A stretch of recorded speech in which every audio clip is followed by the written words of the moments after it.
How can we write middle chapters that feel just as exciting and thought out as our first chapter, climax, and final chapter? That's exactly what we're talking about today. So be sure to stick around. A big thank you to Alan J. Early for suggesting this topic over on Patreon. Let's get started.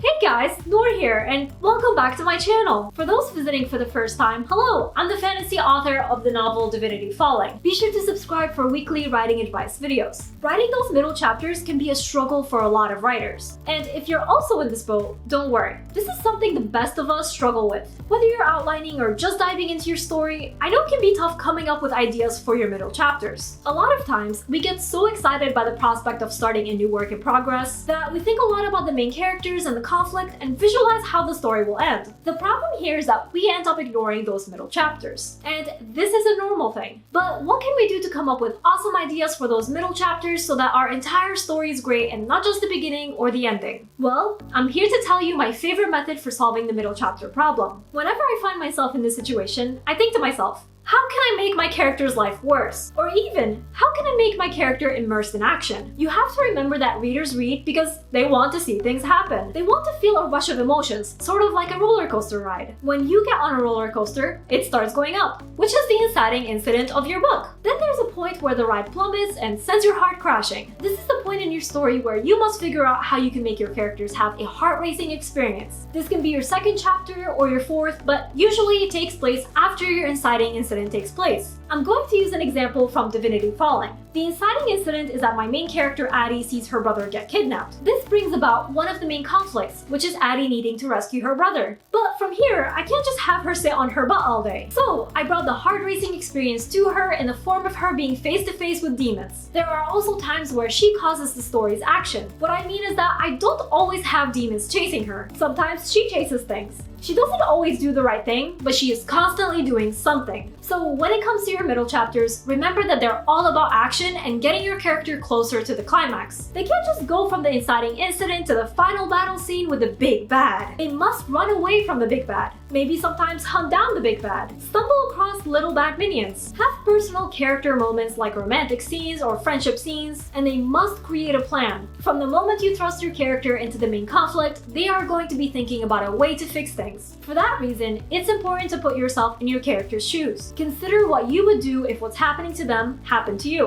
What would be the first thing you would do? From there, what would be the next thing you would do? Just think of their actions as a normal human response. If you overthink things, that's when you lose track of what to do. And like I said earlier, when you can, make your character's life worse. Are they about to discover the secret power their enemy has? Maybe one of the enemy's followers notices them, knocks them out, and dumps their body in a lake. Now the character wakes up dizzy, nearly drowning, and has no clue where they are. You just made their life harder. What will they do now? Obviously, they will want to leave the lake, and they must figure out a safe way to do so without becoming gator dinner. They will also want to figure out where they are, so perhaps they'll try to find a road or a house. If they stumble upon a person, they might ask for help, or even just ask them where they are so they can get some bearing. From there, you can figure out what to do. They might meet up with friends to form a new plan, or return to the scene where they were knocked out to get vengeance or look for clues, and so on. It's really all about putting yourself in your character's shoes, and just trying to make their lives harder, all while they form a plan to reach the climax. So that's all I have for you today. I'd love to know, how do you feel about writing your middle chapters? Do you find them fun, or do you struggle with them? Let me know in the comments. If you're new to my channel, be sure to subscribe. I put out weekly writing advice videos that will take your story to the next level. Also, don't forget to follow me on social media to see what I'm up to from day to day and to chat with me. And before we go, I just want to give a quick shout out to Sarah Frayne and Alan J. Early from my shout outs here over on Patreon, as well as all my amazing patrons. Thank you all so much for your support. I really appreciate you. And remember, Nour for president!